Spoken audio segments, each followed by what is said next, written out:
Di Indonesia sendiri Jateng juga mencatat itu sejak 2014 kurang lebih ada sekitar 80.000 lubang bekas galian tambang yang ada di Indonesia, dan dari 80.000 itu kurang lebih ada sekitar 173 anak-anak yang meninggal tenggelam di bekas lubang galian tambang. Negara itu tidak menganggap bahwa ini adalah tanggung jawab mereka untuk memulihkan apa yang telah mereka rusak. Kita sama sekali tidak bisa mengharapkan bagaimana pemerintah itu berjalan sedemikian rupa. Misalkan legislatif, yudikatif, ataupun eksekutif itu kan sebenarnya terkooptasi oleh satu kekuatan yang kita sebut sebagai oligarki tambang gitu kan. Nah, karena pada dasarnya ya kita tahu sendiri Prabowo Subianto dan Gibran juga pemain di sektor pertambangan ini. Mereka bahkan tidak sembunyi-sembunyi gitu. Mereka secara pede, secara konsisten memperlihatkan keterlaluan mereka.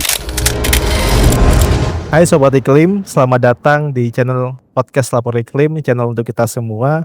Saya Yosef Budianto yang akan mempersamai acara kita pada hari ini. Akankah terbit terang setelah Indonesia gelap? Sebuah tajuk yang terus bergema di Indonesia hingga saat ini. Indonesia gelap, ya kita kupas lebih dalam lagi dari sisi pertambangan. Dari Sumatera, Jawa, Kalimantan, Sulawesi, Maluku hingga Papua, ada jejak konflik sosial dan keruntuhan ekologi di seluruh kawasan pertambangan. Di mana ada tambang, di situ ada kerusakan lingkungan. Tidak akan bisa berdampingan. Ribuan kejadian bencana di kawasan pertambangan di Indonesia telah terjadi. Sebut saja banjir bandang di Morowali Utara, Sulawesi Tenggara karena tambang nikel, serta desa-desa di Halmahera Tengah, Maluku Utara yang terendam banjir karena deforestasi akibat tambang nikel. Tentu akan sangat panjang catatan kelam pertambangan Indonesia apabila kita sebutkan satu persatu. Lantas kekayaan sumber daya mineral dan energi ini akankah selalu menjadi petaka bagi Indonesia, alih-alih mendatangkan kesejahteraan?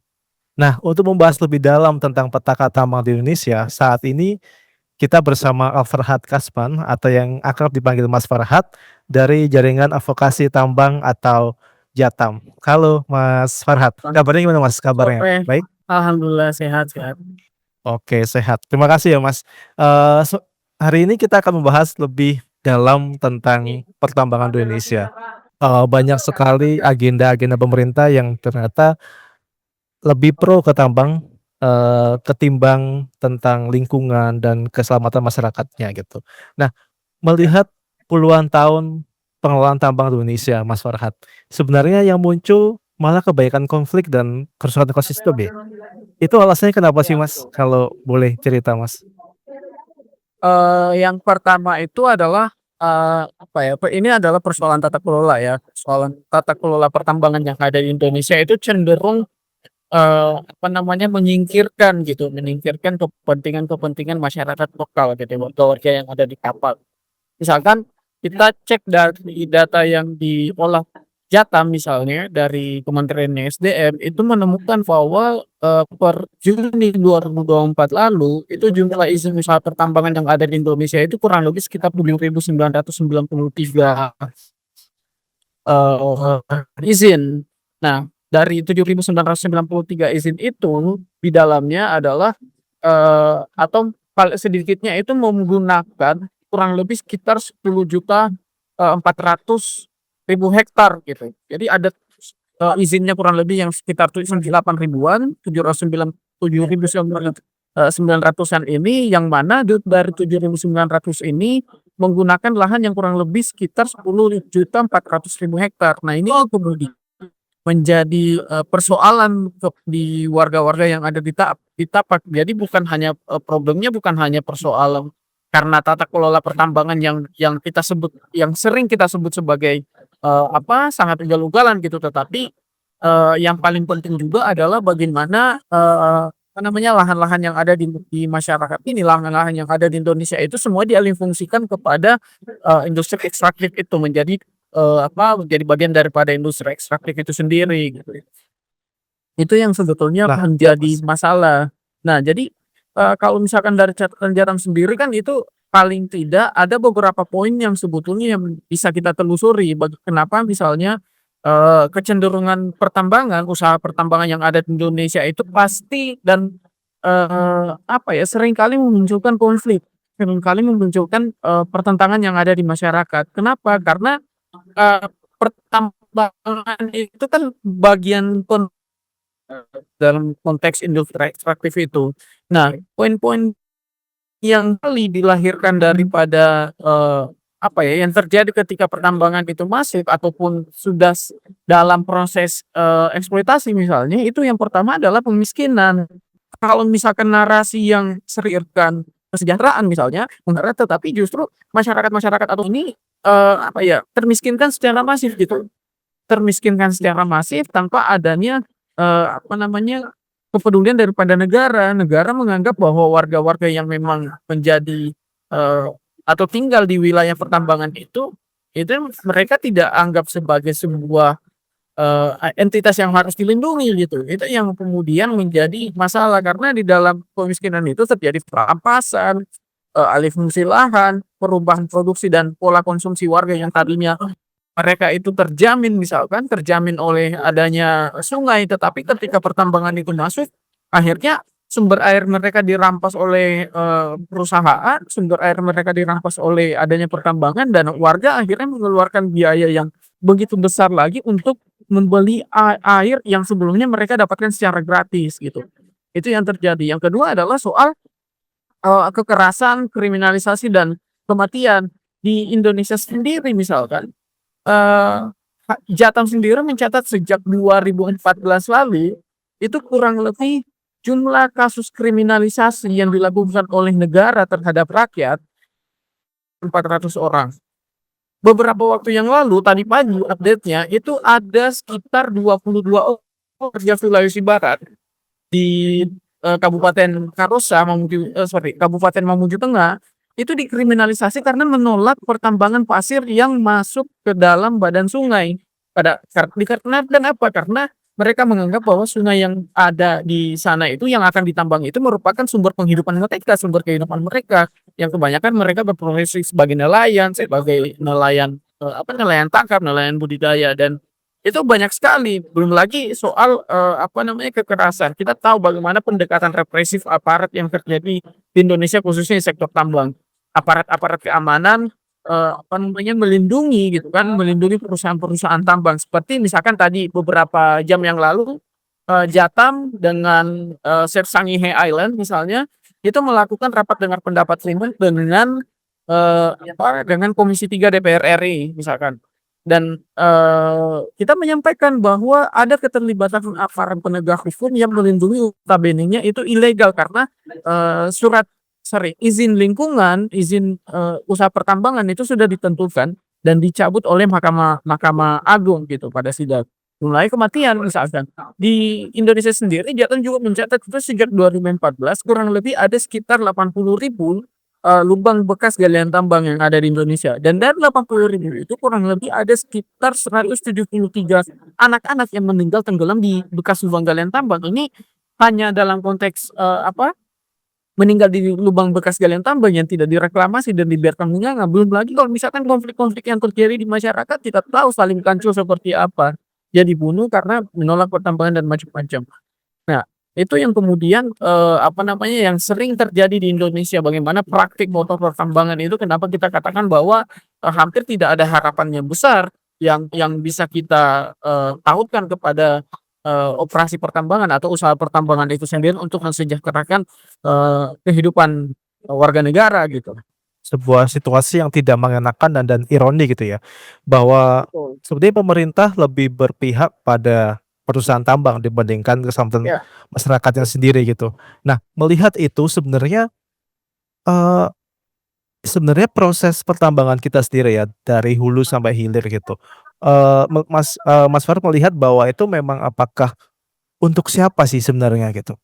Untuk siapa dan untuk apa gitu? Kalau kalau memang akhirnya tadi mereka harus dipaksa pergi, bahkan sampai dipidana, bahkan sampai ada pembunuhan dan segala macam hal itu. Ini Mas melihat itu sebenarnya untuk siapa tambang-tambang ini gitu? ya, betul, bahwa pertanyaan yang kritis itu adalah sebetulnya kalau misalkan, ya itu tadi bahwa sebetulnya untuk siapa operasi pertambangan itu atau pengerukan sumber daya alam itu dilakukan. Misalkan kita mengetahui bagaimana Prabowo Subianto di awal, ketika dia dilantik kan, pidato perdananya adalah ingin mewujudkan swasembada energi. Salah satunya adalah dengan, menciptakan, apa namanya, menciptakan industri yang memungkinkan, swasembada energi itu bisa dilakukan. Akhirnya apa? Produknya apa? Salah satunya adalah bagaimana 20 juta hektar lahan yang disiapkan oleh Kementerian Kehutanan itu diperuntukkan untuk swasembada pangan dan swasembada energi itu.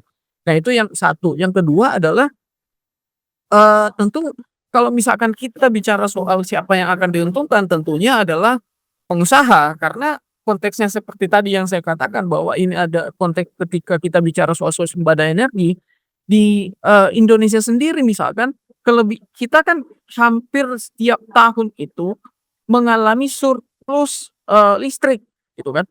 Surplus listrik, tetapi di sisi lain keluhan dari PT PLN itu selalu merasa mengalami kerugian, itu yang menjadi pertanyaan. Dan ketika dalam kondisi yang seperti itu, ada perluasan pasar energi di Indonesia. Pasar perluasannya seperti apa? Perluasannya dengan menggunakan atau memproyeksikan energi panas bumi untuk ditambah dan dijadikan sebagai pembangkit energi. Pembangkit energi listrik itu yang terjadi. Akhirnya yang dikorbankan apa? Yang dikorbankan adalah masyarakat yang ada di Pocoleo.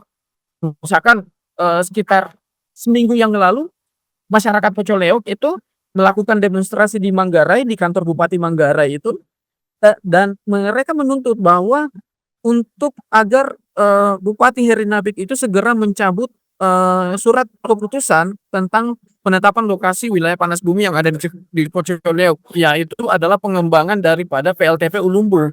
Yang kita tahu bahwa pengembangan PLTP Ulumbu yang ada di Pocoleo ini didanai oleh Bank Jerman gitu, Bank Pembangunan Jerman KfW misalkan. Nah, kondisinya adalah yang terjadi hari ini ketika dilihat dengan apa namanya, dengan hal-hal yang seperti itu dibuktikan bahwa kerusakan-kerusakan ini memang sengaja diperluas. Dan sekali lagi negara itu tidak menganggap bahwa ini adalah tanggung jawab mereka untuk memulihkan apa yang telah mereka rusak gitu kan. Itu yang terjadi. Karena pada dasarnya mereka hanya mengejar keuntungan, mengejar profit. Belum lagi misalkan di sektor komoditas mineral kritis misalnya.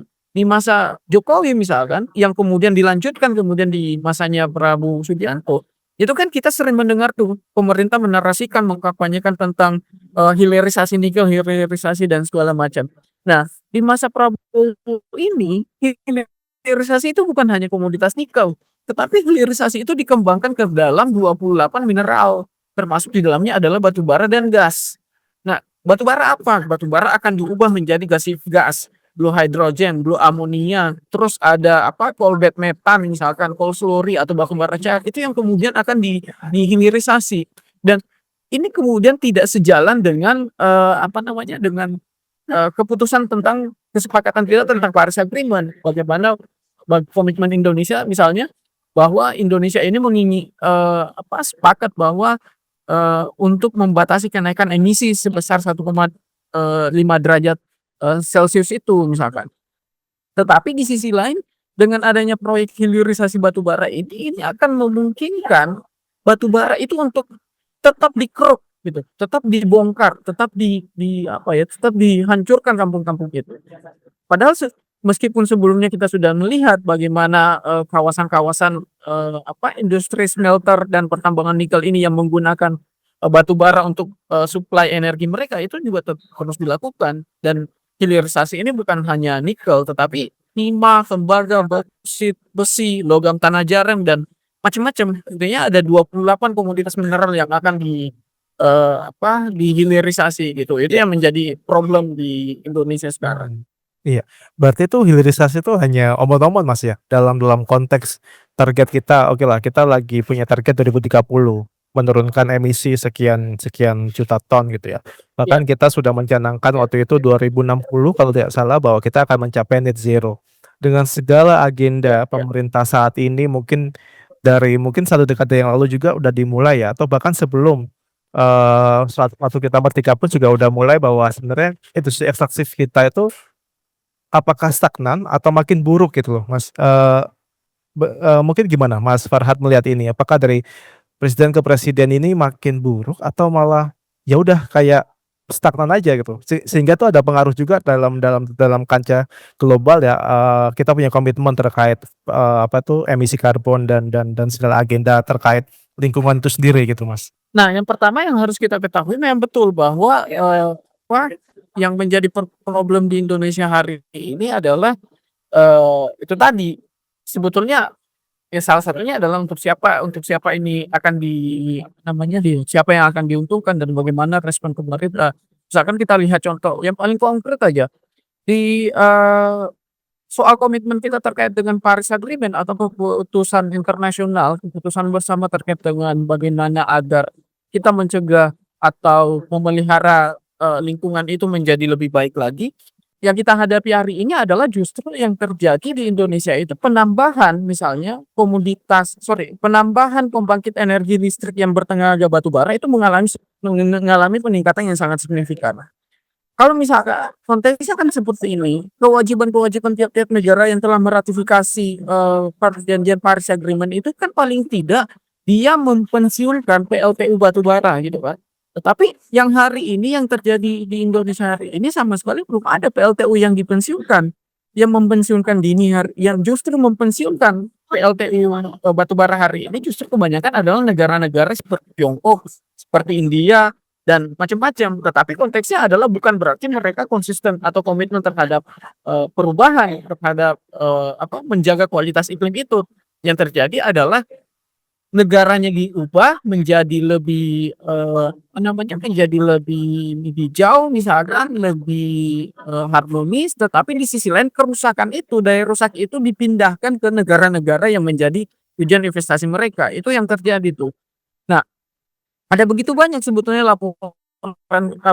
laporan dari Jatam sendiri misalkan kita membandingkan nih antara Tiongkok, Indonesia dengan Polandia di catatan Jatam. Itu menemukan suatu fakta yang sangat menarik. Di tahun 2004 misalnya, eee, Tiongkok dan Polandia itu konsumsi batu bara mereka itu kurang lebih sekitar 7 sampai 90%. Dan di tahun 2023 itu sekitar, 60%. Indonesia justru kebalik tuh, Indonesia kebalik.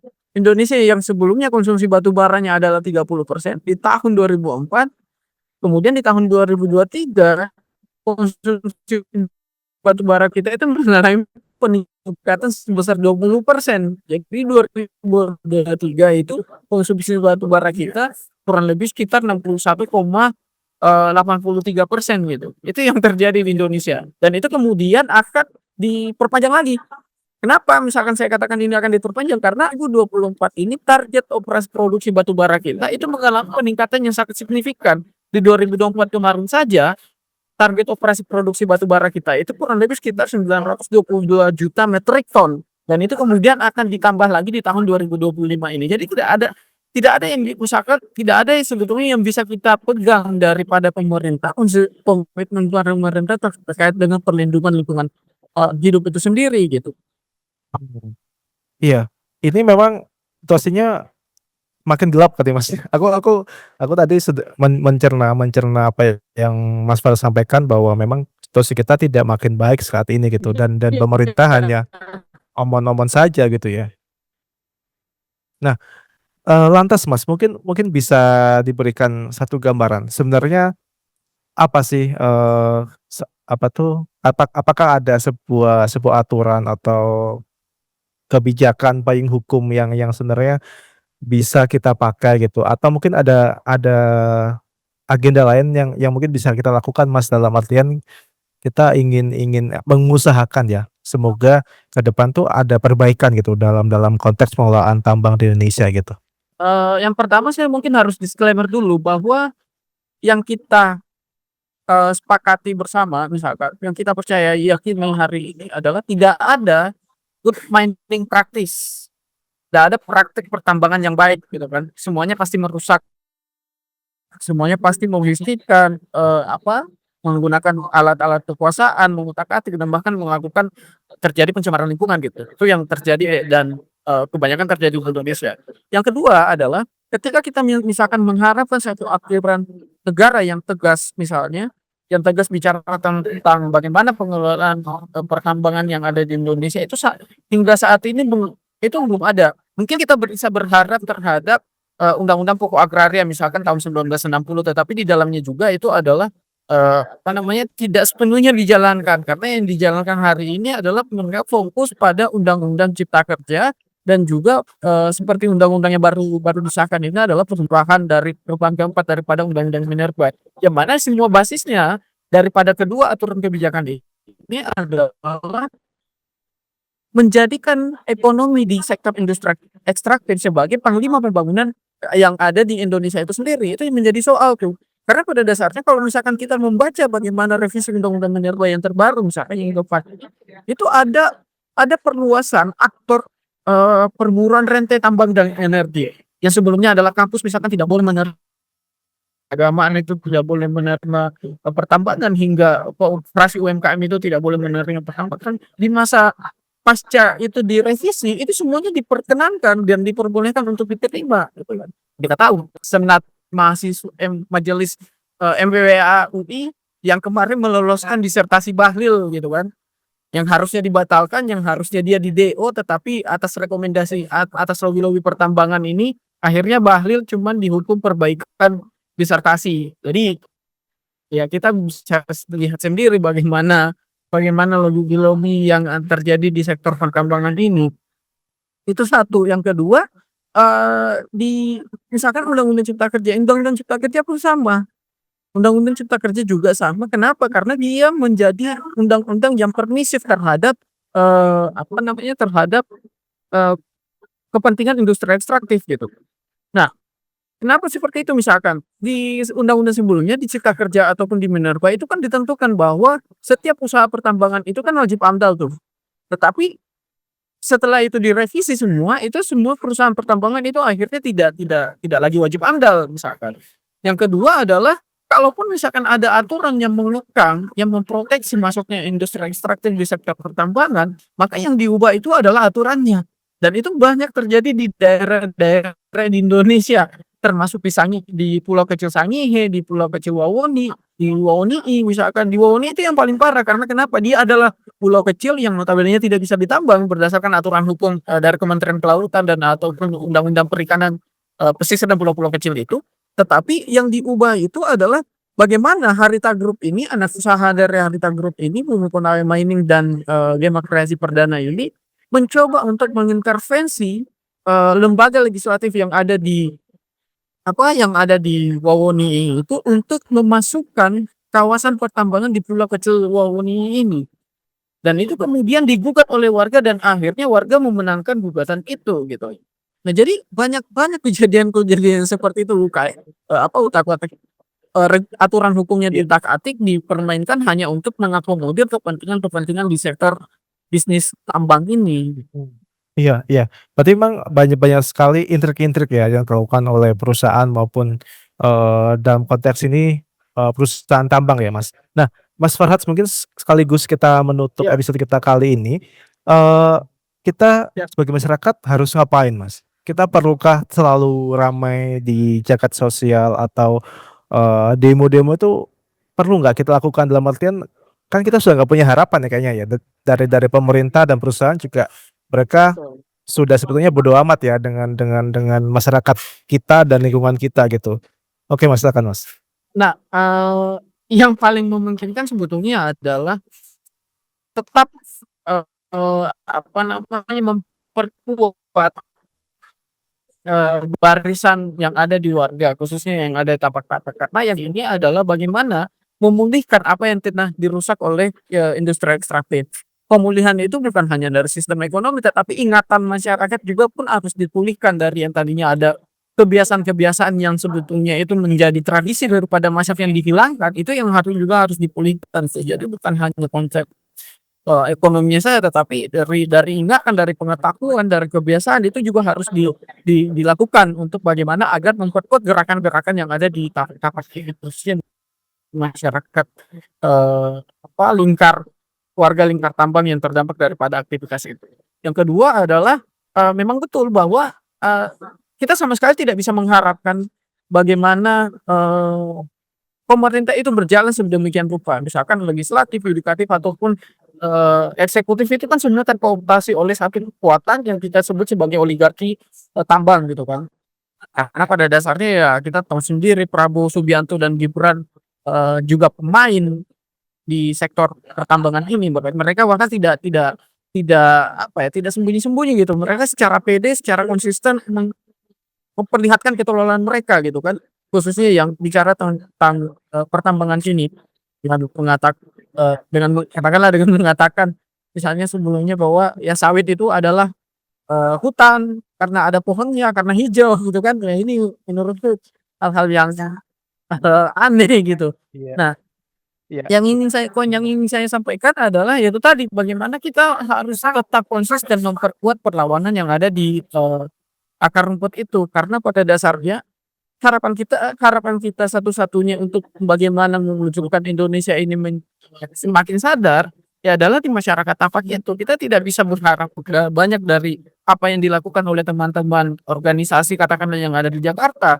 Kalau misalkan di Jakarta bergerak tetapi di akar rumputnya Propos itu tidak akan menciptakan sebuah perubahan dan, menurutku hal ini harus berjalan seiringan.